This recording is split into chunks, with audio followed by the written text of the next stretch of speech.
बड़ा नहीं, हालत होगी जो बड़ा नहीं। तो आइए इसी के साथ आए मेरे सभी मानवों का हमारी टीम लक्ष्य की तरफ से स्वागत है। आइए अपनी कंपनी से आपका परिचय करवाते हैं।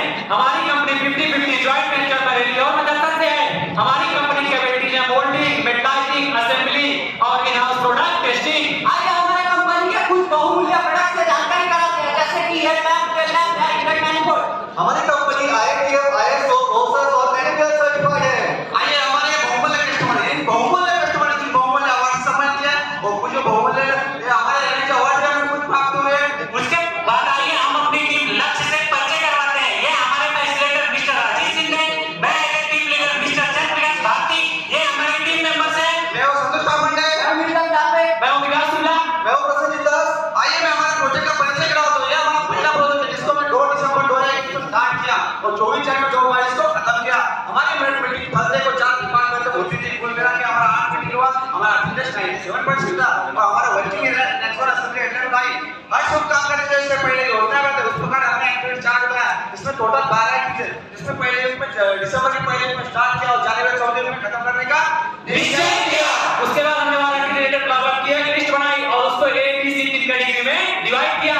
उसके बाद हमने प्रॉब्लम को सिलेक्ट करने के लिए वारंटी का रिजेक्शन का मंथ वाइज ट्रेड निकाला। उससे हमें ये पता चला है कि ये रिजेक्शन हमें हर महीने में मिलता था।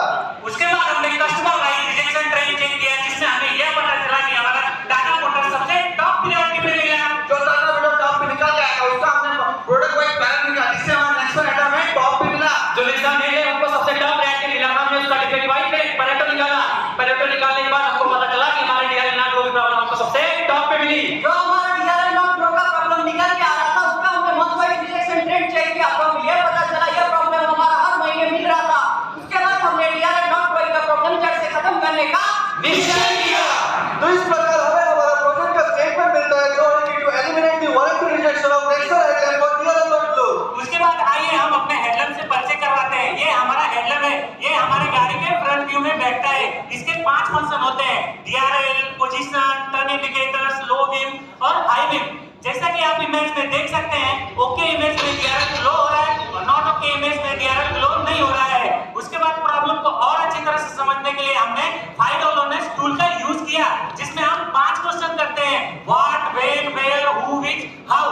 क्या आपको ऑप्टिमल चेंज मिला? हाँ, हमको एक ऑप्टिमल चेंज मिला, जिसमें कि डीआरएल एलईडी ग्लो नहीं हो रही थी। जैसा कि आप इमेज में देख सकते हैं, ओके इमेज में डीआरएल की एलईडी ग्लो हो रही है और नॉट ओके इमेज में डीआरएल की एलईडी ग्लो नहीं हो रही है। उसके बाद प्रॉब्लम को और अच्छी तरह से समझने के लिए हमने kilometre span wise rejection trend check किया, जिससे हमको यह पता चला कि ये हमें सभी किलोमीटर स्पेन वाइज मिल रहा था।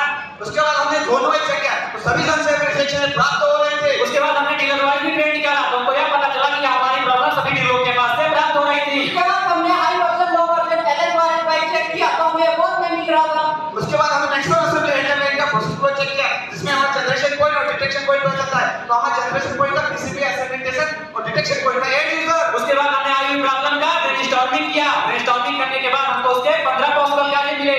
इन 15 पॉसिबल काजेज को हमने फोरम में डिवाइड किया। शुक्ला जी, ये फोरम क्या होता है? फोरम होता है मैन, मशीन, मेथड और मटेरियल। और मैन में हमको 3 पॉसिबल काज मिले। एक बार में हमें 6 पॉसिबल कॉजेज मिले। मटेरियल में हमें 6 पॉसिबल कॉजेज मिले। उसके बाद आए हुए 15 पॉसिबल काजेज को हमने स्टैंडर्ड के साथ वेरीफाई किया।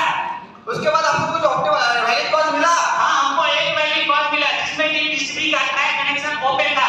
यह हमें तब पता चला जब हम मल्टीमीटर के द्वारा पीसीबी ट्रैक कनेक्शन की कंटिन्यूटी चेक की, जिसमें हमें पीसीबी का ट्रैक नंबर 7 में हमें ये कंटिन्यूटी नहीं मिल रही थी, इसलिए ये हुआ हमारा पहला वैलिड कॉज। उसके बाद आए हुए वैलिड कॉज का हमने वाई एनालिसिस किया, तो हमारा पहला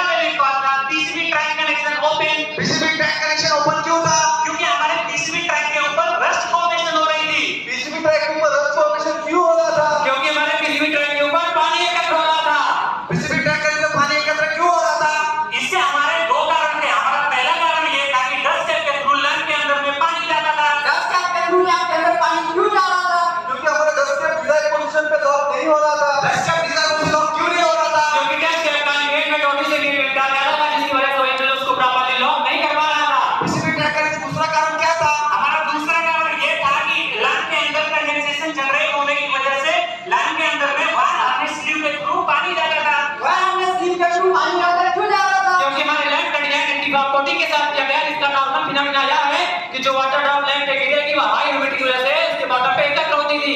बॉटम पे एकत्र होने के बाद वायर आने स्लिप के थ्रू हमारे पीसीबी ड्राइव पे जमा होती थी।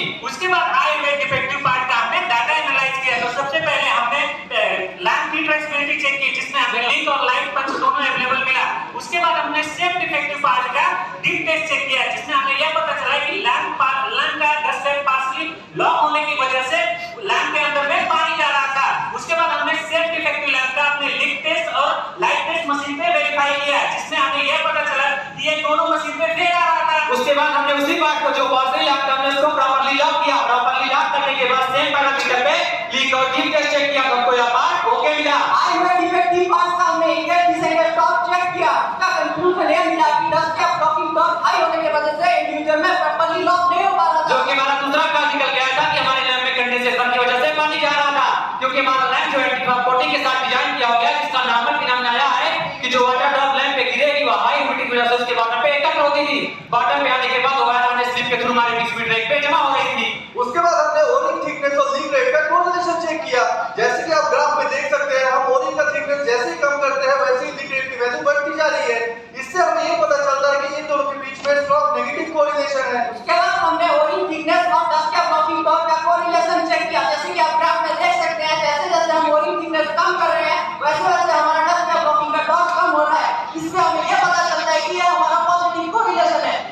उसके बाद हमने ओरिंग थिकनेस, लीक रेट और डस्ट कैप टॉप के कोरिलेशन के आधार पे हमने एक ओरिंग थिकनेस की रेंज आइडेंटिफाई की, जो कि 5.2 से लेकर 5.6 ओरिंग के थिकनेस और लीक रेट के कोरिलेशन को देखते हुए आप कह सकते हैं कि जब हमारा ओरिंग थिकनेस 4.6 होता है तो हमारा लीक रेट बढ़कर 3.16 हो जाता है। क्योंकि हमारे लीक रेट का स्टैंडर्ड होता है 0.03 से 3 मिलीबार और 3.16 हमारे स्टैंडर्ड से बाहर हो जाता है, इसलिए इसमें हमारा लैंप फेल हो जाता है। इसलिए हमने ओरिंग के थिकनेस को 6.4 से 5.4 प्लस माइनस 2 करने का निर्णय लिया है। कोरिलेशन के आधार पे जो डस्ट कैप का जो वैल्यू निकल के आता है उसका डॉट हमने 5 न्यूटन मीटर करने का हमने निश्चय किया। उसके बाद प्रॉब्लम बचे हो तो हमारा समस्या का समाधान निकालेंगे। मटेरियल कॉल किया, जिसमें बी डिजाइन मोल्डिंग रोल किया, उसमें कुल मिला के 2 रूट कॉज के 5 सॉल्यूशन मिल गए। हमारा पहला सॉल्यूशन ये था कि एंड यूजर पे बल्ब रिप्लेसमेंट के दौरान डस्ट कैप सेमी लॉक होती थी, जिसकी वजह से डस्ट कैप के थ्रू लैंप के अंदर में पानी जाता था। इसके लिए हमने 3 सॉल्यूशन निकाला। उसमें पहला सॉल्यूशन ये निकल के आया था हाउसिंग और डस्ट कैप के जो मैच मार्किंग करेंगे उसके लीजिए आइडेंटिफाई करने के लिए इसने हमने निश्चय किया। हमारा दूसरा सॉल्यूशन ये था कि हम पेंट मार्कर से रेफरेंस मार्किंग करेंगे डस्ट कैप को हाउसिंग पे, बट ये मार्किंग के मिटने के चांसेस है, जिसकी वजह से ये सॉल्यूशन को हमने डिजाइन किया। हमारा तीसरा सॉल्यूशन ये था कि डस्ट कैप लॉकिंग टॉप कम करने के लिए ओरिंग थिकनेस 6.4 से 5.4 प्लस और माइनस 2 mm करने का निश्चय किया। हमारा दूसरा कारण निकल गया था कि हमारे लैंप में कंडेंसेशन की वजह से पानी आ रहा था। हमारी प्रॉब्लम के हमके 2 सॉल्यूशन मिले। उससे पहला सॉल्यूशन ये निकल गया कि PCB current SMT current change करेंगे, लेकिन ये पांच होने का करने का हमने डिजाइन किया। हमारा दूसरा सॉल्यूशन ये था कि पीसीबी पे जो मास्टिंग है उसको 2 mm से लूपर कनेक्टर पे बढ़ाने का निश्चय किया। जब प्रॉब्लम आने के बाद हमने अपने पीसीबी के स्टॉक को चेक किया तो हमारे पास लगभग 50,000 पीसीबी का स्टॉक था, जो अगले 3 महीने में उसको यूज कर सकते थे। कॉस्ट हाई होने की वजह से इसको हम स्क्रैप भी नहीं कर सकते थे, इसलिए हमने पहले कस्टमर का अप्रूवल लिया, फिर उसको मैनुअल का थर्मल कोटिंग करने का निर्णय किया। हमारा पहला कॉस्ट यह था कि डस्ट कैप सेमी लॉक होने की वजह से लैंप के अंदर में पानी जा रहा था। उसके लिए हमने हाउसिंग रिंग और डस्ट कैप पे रिफरेंस मार्किंग करेंगे। एक कस्टमर के अप्रूवल आने के बाद हमने मिस्टर रेणु गोपाल के अंदर में 10/1/2022 को कंप्लीट किया। हमारा दूसरा कारण यह था कि ओरिंग थिकनेस ज्यादा होने की वजह से हमारा डस्ट कैप प्रॉपर्ली लॉक नहीं हो रहा था, इसके लिए हमने अपने ओरिंग थिकनेस को 6.4 से 5.4 प्लस माइनस 2 करने का निर्णय लिया और यह काम हमने सचिन नागरे के सानिध्य में 13 जुलाई 2022 को कंप्लीट किया। ओरिंग थिकनेस को 6.4 से 5.4 प्लस माइनस 2 करने पर हमको पता चला कि हमारा लॉकिंग का 40% तक रिड्यूस हुआ है। हमारा दूसरा रूपक ये था कि हमारा लैब में एंटी फॉग कोटिंग होता है, जिसकी वजह से लैब के अंदर का जो कंडेंसेशन का पानी है वो पीसीबी के ट्रैक के ऊपर वायर स्लिप के थ्रू गिरता है। इसके लिए हमने 2 एक्शंस लिए। ऐसे कंटेनमेंट करके हमने मैनुअल कंट्रोल कोटिंग पीसीबी को ओपन ट्रैक पे करने का निश्चय किया। कस्टमर से अप्रूवल आने के बाद हमने ये कार्य सचिन नागरे के अंडर में 14/1/2022 को कंप्लीट किया। हमारा परमानेंट एक्शन यह था कि पीसीबी मास्किंग 2 mm से बढ़ाकर लूमर कनेक्शन ओपन एरिया कवर करेंगे। यह कार्य हमने सचिन नागरे के सानिध्य में जनवरी 2022 को चाइना में कंप्लीट किया। उसके बाद हमने मार्च 2022 को एमएमएलआई में कंप्लीट किया। सारे एक्शन लेने के बाद हमने हमारा प्रॉब्लम रेजिस्टेंस चेक किया, जिसमें हमारा एक प्रॉब्लम रेजिस्टेंस मिला। आपको कोई रेजिस्टेंस मिल रहा था क्या? हमें एक प्रॉब्लम लिस्ट में जिसे पीसीबी कंफर्मेशन कोडिंग करते समय किसको केवल हमें 15 मिनट लगते थे, इसलिए हमने ये एक्टिविटी को ऑफलाइन शिफ्ट कर दिया। सारे एक्शन इंप्लीमेंट होने के बाद हमने हमारा रिजेक्शन ट्रेंड चेक किया तो हमें डीआरएल नॉट ग्रोइंग का कोई रिजेक्शन नहीं मिला। कंपनी के सपने साकार हो जाएंगे, कंपनी के सपने साकार हो जाएंगे जब तुम में छोड़कर हम टीम वर्क अपनाएंगे। रिजल्ट को वेरिफिकेशन करने के बाद हमें यह पता चला है कि ड्राइवर पीसीबी पे कंफर्म कोडिंग करने के बाद हमें डीआरएल नॉट वर्किंग का 3 और 6 में ये इशू नहीं मिल रहा था। उसके बाद हमने ओरिंग थिकनेस कम करने की वजह से डस्ट टेस्ट का एंगेज और डिसएंगेज फोर्स कम हो गया, जिसकी वजह से एंड यूजर पे डस्ट टेस्ट लॉक होती थी। उसके बाद हमने 5 set lamp high humidity condensation पे चेक किया तो हमें यह पता चला पीसीबी ट्रैकिंग के ऊपर पानी जाने के बाद भी हमारा कनेक्शन ओपन नहीं हो रहा था। हमारे डिस्क्रिप्शन में अनलॉक के लिए हमने डीलर को कुछ सर्विस एडवाइजरी भी दिए हैं। उसके बाद हमने कुछ डॉक्यूमेंट अपडेट किया, पीएपी में अपडेट किया, कंट्रोल प्लान अपडेट किया, इनकमिंग क्वालिटी मैनुअल भी अपडेट किया। उसके बाद हमने प्रोडक्ट और प्रोसेस में किए गए चेंजेस का ईपीएफओ भी दिया है। डीआरएल नॉट ग्रोइंग के लिए हमने जो एक्शंस दिए हैं उसके हमें कुछ लेसन लर्न भी मिले हैं जो कि हमने हमारे अपकमिंग प्रोजेक्ट MC2 में इंप्लीमेंट किया है। जैसे कि आप इमेज में देख सकते हैं, MC हेडलैम्प में पहले हमारा जो पीसीबी का पोजीशन था वो हॉरिजॉन्टल था, उसको हमने MC2 हेडलैम्प में वर्टिकली प्लेस किया और हमारा पीसीबी पहले सिंगल साइड से कवर था, उसको हमने अभी डबल साइड से कवर किया है। उसके साथ हमने जो कुछ ये एक्शन सारे एक्शन 2 प्रोजेक्ट में हॉरिजॉन्टल डिप्लॉयमेंट करते और जो एक्टिविटी तय की थी वो समय तय पे खत्म कर दी। उसके बाद ये प्रोजेक्ट करने के बाद हमें कुछ इंटेंजिबल और टेंजिबल बेनिफिट भी प्राप्त हुआ। हमारा एनुअल सेविंग था 4,71,076 रुपीस और इंटेंजिबल बेनिफिट हमारा यह था कि हमें क्यूसी टूल की नॉलेज और प्रेजेंटेशन स्किल इंक्रीज हुई। उसके बाद हमने कुछ क्यूसी टूल्स भी यूज किया। Thank you. Very good question.